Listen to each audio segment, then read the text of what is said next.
¿Cómo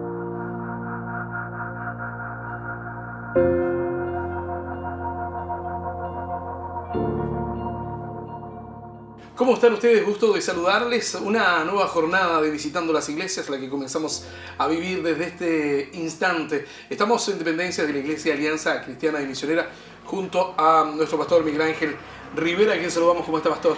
Bien, Pablo. ¿Y tú? Bien, gracias al Señor. Contento de poder compartir un día más la palabra del Señor. Y hoy día queremos hacerlo dentro de estos elementos fundamentales del ser humano. Pablo, lo dije en algún programa, la humanidad vive con ciertos límites, con ciertos fundamentos, sí, con ciertas normas que son transversales a cualquier cultura. Y se ha entendido finalmente que todo se puede resumir como en 4 grandes cosas: no mentir, no robar, no abusar de la sexualidad y no matar. Estas 4 cosas deberían darnos el resguardo para vivir como una sociedad equilibrada o justa. Estas cosas, si fueran solo ética, podrían emerger de cualquier cultura desarrollada o en vía de desarrollo. Pero encontramos que estas 4 cosas están reflejadas en algo mucho más eterno, mucho más duradero, más sólido, y que es la Biblia. Entonces ahí aparecen los mandamientos, los 10 mandamientos. Y uno de estos 10 mandamientos que podemos comenzar a desglosar es uno que es importante: no mentirás. Bueno, si partimos por ese, no mentir, según este mandamiento, nos señala a nosotros que lo que se busca es, en esencia, es que no haya falso testimonio hacia tu prójimo. Estos 4 elementos que acabo de mencionar tienen condiciones de afectar al prójimo, de afectar a otros, individuales, familias o naciones enteras. Entonces, el que dice falso testimonio y miente, es decir, una persona que se presenta ante un tribunal, ante un juez, yo creo que el elemento para entender este mandamiento es que no debes mentir contra tu prójimo ante la autoridad. Y esa es como la idea central que deberíamos tener en la mente para poder entender este mandamiento. Ahora, si me permites leer en la Escritura, Deuteronomio capítulo número 19, versículo 15 dice: un solo testigo no bastará para condenar a un hombre acusado de cometer algún crimen o delito. Todo asunto se resolverá mediante el testimonio de 2 o 3 testigos. Si un testigo falso acusa a alguien de un crimen, las 2 personas involucradas en la disputa se presentarán ante el Señor, en presencia del sacerdote y de los jueces que estén en funciones.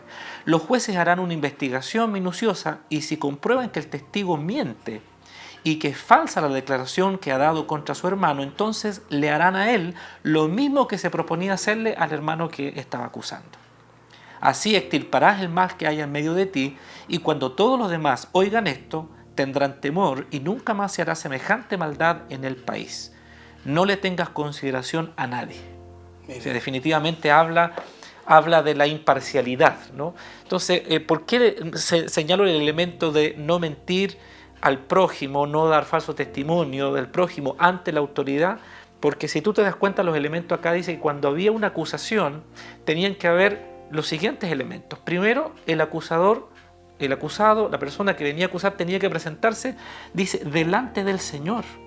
Es decir, estás hablando ante la autoridad, y la autoridad puesta por él, para el pueblo de Israel, el sacerdote y los jueces. Lo segundo, los testigos. Fíjate que cuando uno lee la Biblia, por ejemplo, en el libro de Ruth, vemos que Booz hace una redención, hace una compra, ¿verdad? Y él utiliza testigos, se gana en la entrada de la ciudad, hace actos culturales que tenían ellos, ¿cierto?, para hacer el negocio, pero ponía testigos. Entonces, los testigos son la esencia, el valor del mandamiento para mantener la justicia. Entonces, los ancianos del pueblo, los gobernantes, los sacerdotes representaban la autoridad de Dios aquí en la tierra. Entonces, decir un falso testimonio contra otra persona, es decir, decir algo acusándolo, y no siendo esto verdad, era muy severamente castigado en el pueblo de Dios.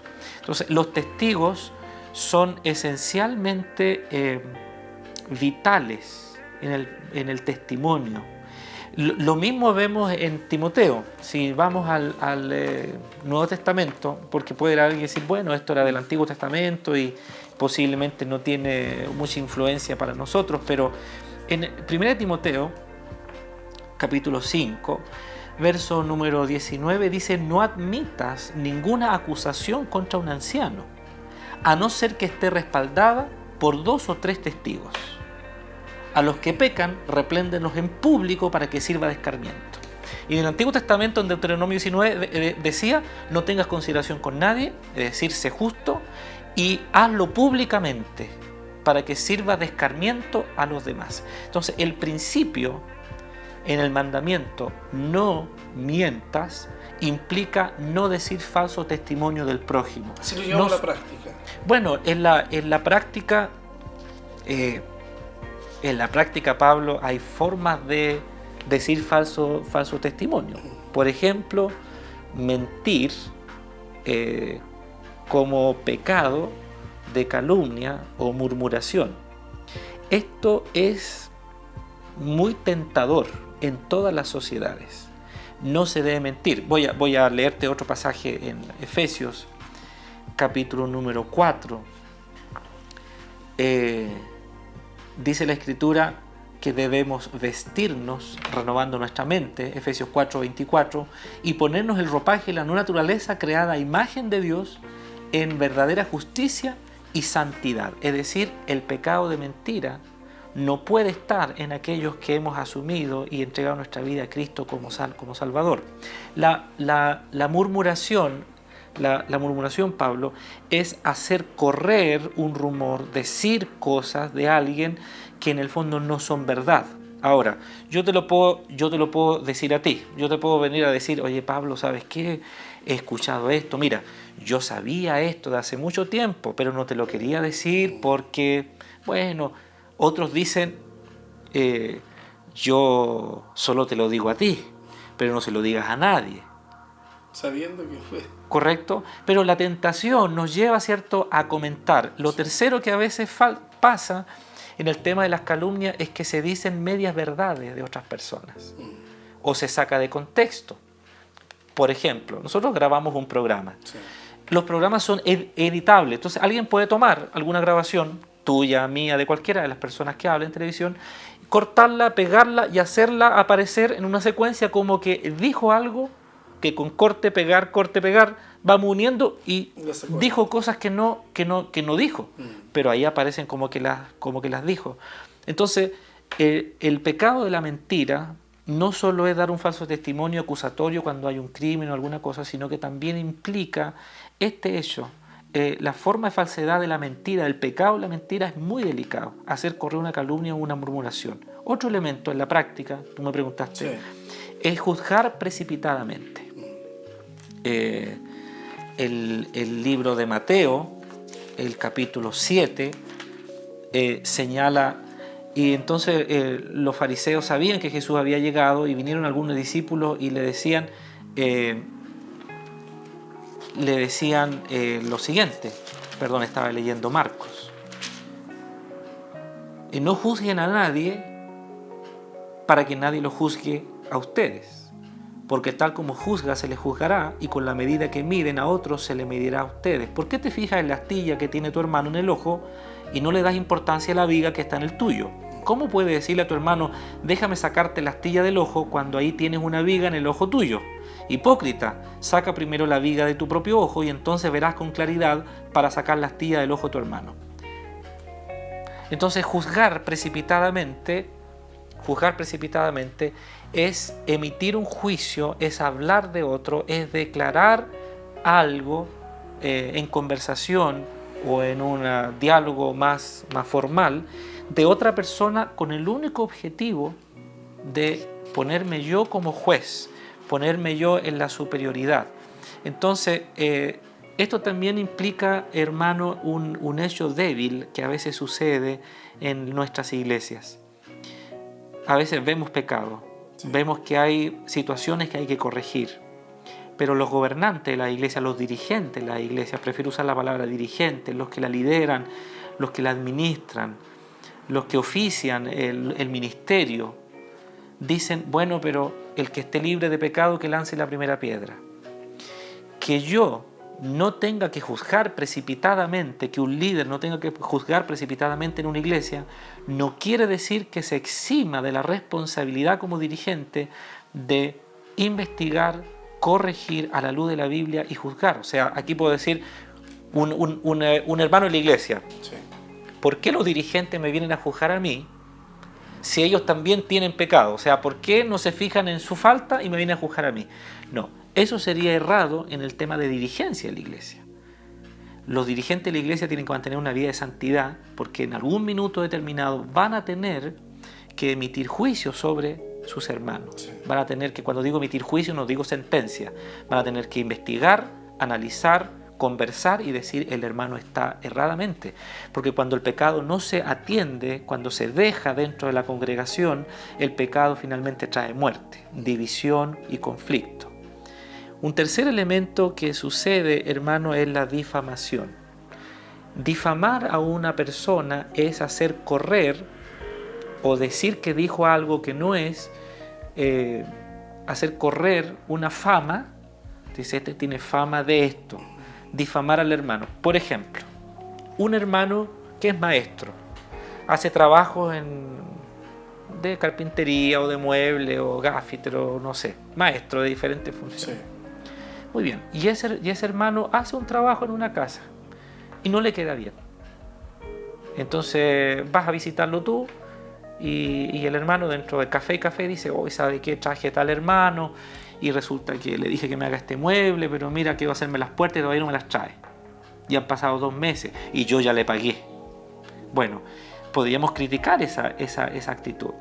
Pero la Escritura habla que cuando yo tengo conflicto yo debo ir con mi hermano y hablar las cosas, arreglarlas. Y ahí entran los testigos, decir, hermano, ayúdennos para que esto no nos pase de nuevo. Pero difamar a la persona es añadirle diciendo, y este es un hermano sinvergüenza. Y es un mal hermano. Entonces, ¿qué sucede? Esa palabra va corriendo de boca en boca y después, sin querer nada, alguien dice, oye, ¿alguien conocerá a un maestro que haga muebles? Y una persona dice, mira, conozco varios, pero a tal ni se te ocurra, porque en tal parte hizo tal cosa. Entonces, cuando nosotros llegamos al mandamiento de no mentir, nosotros debemos literalmente cuidarnos de no difamar, de no engañar a las personas con un falso testimonio, sobre todo ante la autoridad. Usted me hablaba y hacía un ejemplo del hermano, pero ¿qué pasa cuando se difama acerca de un líder, de un pastor? Me lo respondo luego de esta pausa comercial. Gracias. Hacemos un alto, ya volvemos. Estamos de regreso visitando las iglesias junto al pastor Miguel Ángel Rivera de la iglesia Alianza Cristiana y Misionera. Antes de la pausa dejé hecha una pregunta. Ahora quiero que me la responda. Pablo, es un tema, gracias a Dios, ha hablado en la Biblia y que tiene connotación espiritual dentro de la vida de la iglesia. Lo primero, debemos decir que el pastorado es un ministerio llamado por Dios. Es decir, no es una jerarquía humana establecida por prebendas humanas o por sistemas humanos. Es un llamado de Dios. Él llama a quienes han de administrar, pastorear la grey. Lo segundo, la función del pastor como tal, como la Biblia lo llama el poimen, es el cuidar y apacentar la grey. Y lo tercero, la Biblia ya decía, no admitas, dice, ninguna acusación contra un anciano. Y ahora estamos hablando de un presbiterio, de una persona, de los que de manera cuidadosa velaban por la obra, la administraban, a menos que haya 2 o 3 testigos. El libro de Hebreos nos ayuda un poco a entender el contexto para responder tu pregunta. Primero, Hebreos 13, verso 7 dice, acuérdense de sus dirigentes los que comunicaron la palabra de Dios consideren cuál fue el resultado de su estilo de vida e imiten su fe. Jesucristo es el mismo ayer y hoy y por los siglos. Y este pasaje es tremendamente poderoso. Primero, en la versión 60 aparece aquí la palabra acuérdense de vuestros pastores, así lo traduce. Sí. La verdad es que la palabra pastor en el griego es poimen, y acá en Hebreos no está esa palabra. No está esa palabra, no es enfocada solo al pastor, como lo pudiésemos entender. Y las claves aquí son tres. Primero, el texto bíblico dice, acuérdense de sus dirigentes, es decir, cuando yo me acuerdo, cuando a mí me dicen Pablo, Farfal, que eres tú, yo me acuerdo de ciertas cosas de Pablo, cómo es él, cómo piensa, no solo físicamente. A medida que nos vamos hablando y conociendo en el transcurso de estos meses, yo voy diciendo, Pablo piensa de esta manera, él siente de esta manera. Por eso que la primera clave dice que yo voy a tener que traer a mi memoria, no solo como es físicamente Pablo, sino que todo lo que él es como persona. Segundo, dice, sobre todo los que predicaron la palabra, es decir, lo que los dirigentes hablaron hacia mí, no era lo que ellos pensaban que debía ser, sino que ellos me trajeron la Biblia a mí. Entonces aquí están los elementos para mantener al pastor dentro de su ministerio, al dirigente dentro de su ministerio. Estoy hablando de los oficiales, los diáconos, los ancianos, ¿verdad? Los que administraron la palabra hacia mí o hacia el pueblo, hacia los miembros, hacia los asistentes. Y lo tercero tiene que ver, evalúen o sepan o vean, o la palabra traducida es consideren. Tú sabes, el antónimo de considerar es desconsiderar, ¿cierto? Una persona desconsiderada es aquella que no vio todo el esfuerzo que hubo, sino que dice, pucha, llegó tarde. O la mesa quedó coja, pero quedó una manchita aquí. Yo lijé esta mesa. Estaba vieja y yo un día me puse a lijar, bla, bla, bla, bla, bla, lo lijé, limpié, lo barnicé y quedó así como esto está ahora. Perfecto. Alguien puede venir y me dice, pucha, pero mire la mancha que quedó aquí, sin saber que yo fui el que hice todo el trabajo. Claro. Esa desconsideración es precisamente la que estamos hablando, es decir, no emita juicio apresurado. Hay hermanos a veces que emiten juicio apresurado, llevan 5 o 6 años en la iglesia y dicen, pucha, mi pastor, aquí, allá y más allá. Pero el pastor lleva 10 años ahí, 15 años ahí, 20 años ahí. El pastor levantó las primeras tablas, hizo las cunetas con los hermanos. Lo mismo cuando decimos los miembros antiguos, lo único que quieren es que se canten himnos y no los coros nuevos. Entonces los miembros más jóvenes desconsideran a los más viejos solo porque son más viejos. Entonces las claves son estas. Considera cuál ha sido, mira, el resultado de su estilo de vida. Entonces Pablo, tú me puedes estar viendo a mí, dice el pastor Miguel, bueno, canoso, así, de esta manera, se viste de esta forma, pero lo que tú debes analizar en el dirigente de la iglesia, en el hombre llamado por Dios, es el resultado de su conducta de vida. Así es. No lo que tú, a lo mejor tú dices, pastor, pucha, usted usa una versión de la Biblia que no es la que a mí me gusta. Que un típico conflicto es el pastor no usa la 60, porque la 60 es la madre de todas las Biblias. Perfecto, es una traducción, es una versión de la Biblia como hay tantas, ¿no? Pero debemos tomar en cuenta en esto de hablar falso testimonio hacia un dirigente, no solo voy a decir hacia el pastor, aunque él es el principal, a veces el que se ve más. Pero dice, por favor, acuérdense de los que los presiden. Ellos están al frente. Mira, en Timoteo, dice, el 1 Timoteo, dice, el que desea obispado, buena obra desea, el que anhela. Déjame decirte que en los tiempos en que la iglesia era perseguida, el que deseaba ser obispo, dirigente de la iglesia, ponía su cabeza en la guillotina, ¿verdad? Porque hoy día parece que ser líder, dirigente y pastor es como sentarse en un trono, es como ser un líder de una iglesia y todos tienen que venir y reverenciarme y seguirme y todo. Pero en esos tiempos, cuando Pablo escribe, el que anhela obispado, hermano, yo te pregunto, ¿Te gustaría ser pastor a ti en una nación donde persiguen a los cristianos, como hablábamos hace varios programas del Islam y todo este movimiento terrorista, este extremo yihadista, donde tú dices, yo soy pastor, cristiano, no sé, obispo, ponte cualquier título, ¿ah? Venga para acá, Señor, sacan una pistola y te mata. Entonces Pablo dice, el que desea obispado, buena obra desea.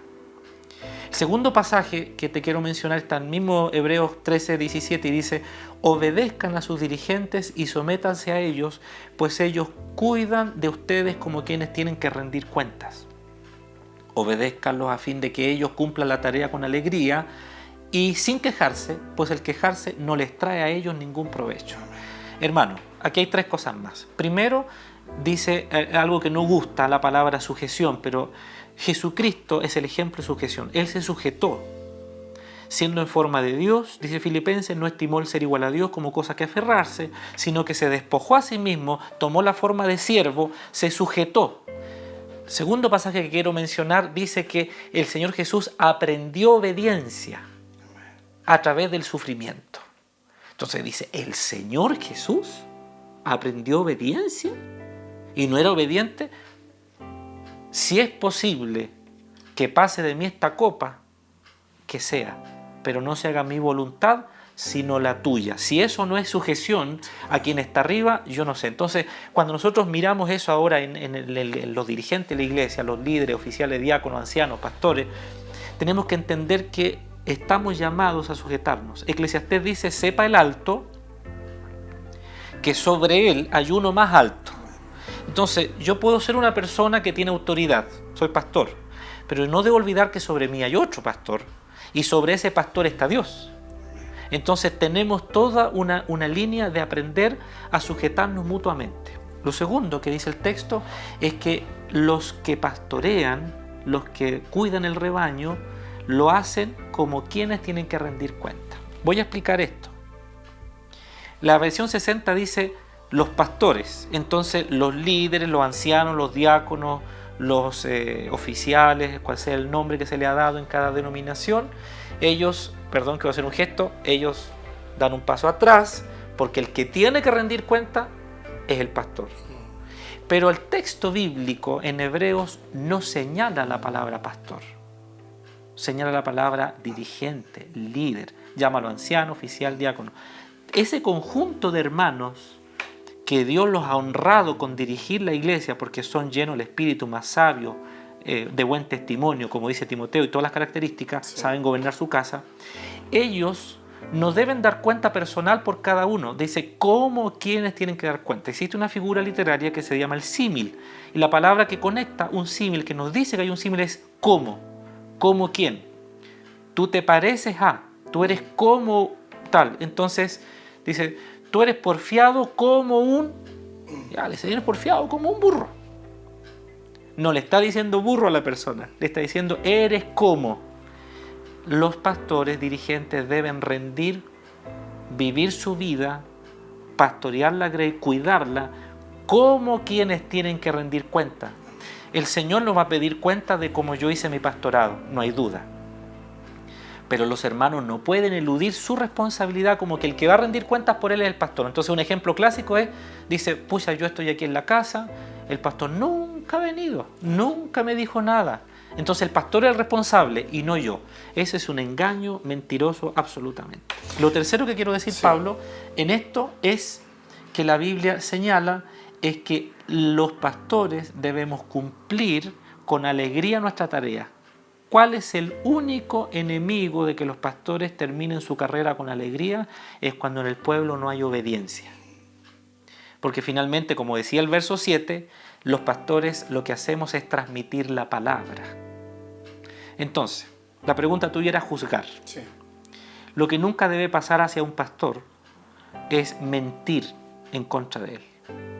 Segundo, juzgarlo precipitadamente, porque él tiene una vida de llamamiento. Es decir, no está en mi mano decir si el pastor eso no es correcto conforme a la cosmovisión que yo tenga. Lo que sí yo debo observar es considerar el resultado de su vida. Entonces yo puedo tener un pastor que a lo mejor no tuvo 200, 300, 500, 600 o 1000 personas en su templo. no se sentó al frente de una gran congregación, pero el resultado de su vida fue frutos individuales. Amén. Siempre digo este ejemplo. Algún día voy a morir. Y cuando esté en la urna, a lo mejor no quiero tantos discursos, que siempre hay muchos y todos son buenos. Sí. Pero lo que yo pienso que debería pasar en la vida de cada pastor es que cuando esté en la urna, y si las condiciones permiten, esté con la tapa abierta, hay muertes que no lo permiten, una persona como tú o como cualquier otro venga y dice, pucha, era un poco mañoso, cuando se molestaba por algo era severo, pero cuando yo estuve triste me habló, cuando yo estaba equivocado me agarró las orejas y me las tiró, cuando me tuvo que abrazar me abrazó, y cuando tuvo que tomarme de la mano y caminar guiándome y casi tirándome, lo hizo. Ese es un dirigente, ese es un pastor. Entonces, yo diría que cuando tú hablas de acusación o de falsedad o testimonio, yo creo, Pablo, que el principal punto acá es el hábito arraigado de la mentira. Justamente, tenemos muchos hábitos arraigados. Entonces, ese es el punto acá. Contra un pastor, contra un dirigente, un anciano, contra un hermano, contra tu prójimo, contra un niño, contra un joven. Solo quiero mencionarte estos pasajes. Juan capítulo 8, el verso 43, dice que la mentira tiene un origen. Y ahí está el problema. Permíteme leértelo, por favor.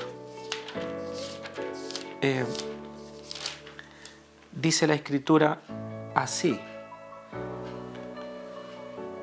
¿Por qué no entienden mi modo de hablar?, preguntó Jesús. Porque no pueden aceptar mi palabra. Ustedes son de vuestro padre el diablo, cuyos deseos quieren cumplir. Desde el principio él ha sido asesino y no se mantiene en la verdad, porque no hay verdad en él. Cuando miente, expresa su propia naturaleza porque es mentiroso. Es padre de la mentira. Entonces, dura sentencia es esta. El Señor dice, ustedes no pueden entender mis palabras, porque el Señor hablaba verdad. Él dijo, yo soy la verdad. Pero el diablo habla mentira siempre. Entonces, cuando hay mentira, Pablo, en la vida de un hogar, en un hombre, en un matrimonio, en la iglesia, en una nación, siempre será el diablo que está detrás. Por eso, cuando hay una mentira, no hay que dejar rastro alguno. Como quien dice, raer inmediatamente. Lo segundo, el vehículo de la mentira es la lengua. Sí. La mente dominada por el diablo y la lengua. Santiago capítulo 3, que no te lo voy a leer, pero dice, la lengua es el miembro más pequeño que tenemos y como un timón que gobierna el barco o una pequeña llama que enciende un tremendo incendio, la lengua enciende un tremendo problema y a veces con una mentira. Sí. Y cuando la lengua usa mentira para encender un problema, dice que es encendida por el mismo infierno. Santiago capítulo 3. Entonces, querido hermano, ¿cómo podemos concluir toda esta idea? Solo con la Biblia. El apóstol Juan, el hombre más dulce en escribir, pero se le llamaba el hijo del trueno. Cómo Dios lo cambió. En el capítulo 1, y voy a leer, y dice de la siguiente manera, este es el mensaje que hemos oído y anunciado, Dios es luz y en Él no hay ninguna oscuridad. Si afirmamos que tenemos comunión con Él, pero vivimos en oscuridad, mentimos y no ponemos en práctica la verdad. Pero si vivimos en luz, así como Él está en luz, tenemos comunión unos con otros. La mentira, la falsedad, el falso testimonio rompe las relaciones con los demás. Difamar a personas rompe la comunión. De tal manera que cuando en una iglesia hay pérdida de la comunión, producto de mentira o difamación o murmuración, ese es el diablo haciendo pedazo esa iglesia. Y la Escritura dice al mentiroso, al falso, al que difama, dice, decláralo públicamente. Porque eso ayudará a que la iglesia se mantenga sana. Mira lo que dice acá, queridos hijos. Les escribo estas cosas para que no pequen, pero si alguno peca tenemos abogado ante nuestro Padre, Jesucristo el justo. ¿Cómo sabemos que hemos llegado a conocer a Dios si obedecemos sus mandamientos? No mientas es uno. El que afirma, lo conozco, pero no obedece su mandamiento, es un mentiroso y no tiene la verdad. En cambio, el amor de Dios se manifiesta plenamente en la vida de los que obedecen la palabra. De este modo sabemos que estamos unidos con Él. Queridos hermanos, les escribo un mandamiento que no es nuevo, sino uno antiguo que han tenido desde el principio. Este mandamiento es el mensaje que oyeron. Por otra parte, les escribo un mandamiento nuevo, cuya verdad se manifiesta en la vida de Cristo como en la de ustedes, porque la oscuridad se va desvaneciendo y la brilla la luz verdadera. El que afirma que está en luz, pero odia a su hermano, todavía está en oscuridad. El que ama a su hermano permanece en la luz y no hay nada en su vida que lo haga tropezar. Pero el que odia a su hermano está en la oscuridad y en ella vive y no sabe a dónde va porque la oscuridad no le deja ver. Entonces, mi querido hermano, lo que hay que cuidar en este tema de la mentira, el falso testimonio ante la autoridad, es lisa y llanamente no dejarnos caer en las artimañas del diablo para matar, que es otro de los mandamientos, pero para dañar, para odiar, para maltratar, difamar, engañar, lograr conquista de la opinión. Entonces, fíjate, Pablo, finalmente, que no mentir implica una vida llena del Espíritu Santo, porque si no, mi lengua y mi mente va a decir cosas que no son verdaderas. Así es.